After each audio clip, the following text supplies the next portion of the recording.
Magandang hapon po. 3 bata ang nasawi sa pagguho ng lupa at pagragasa ng baha sa barangay St. Bernard sa Southern Leyte.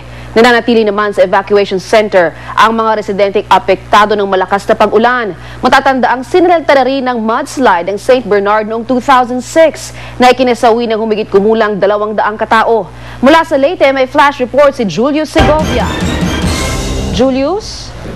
Yes, Lala, naghihinagpis ngayon ang pamilya ng 3 biktima ng landslides at flash flood dito sa St. Bernard, Southern Leyte. Di nila matanggap na trahedya ang bubungad sa pagsalubong nila sa bagong taon. Unang narecover ang bangkay ng 2 anak ng mag-asawang Roberto at Alma Discarial. Babaeng edad 5 at lalaking 1 taong gulang. Bakas pa sa mag-asawa ang trahedyang sinapit dahil sariwa pa rin ang sugat sa kanilang mga katawan matapos matabunan ng mga bato at puno sa pagguho ng lupa. Patay rin ang isa pang batang lalaki na edad 3 naman.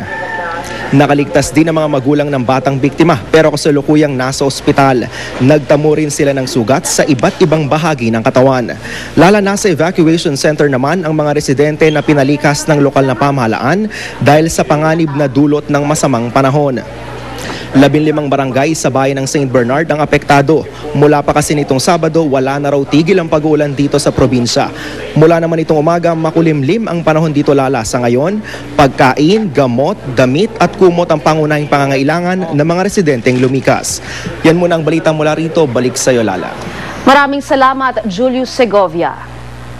Mula sa tahanan ng katotohanan, ako po si Lala Roque.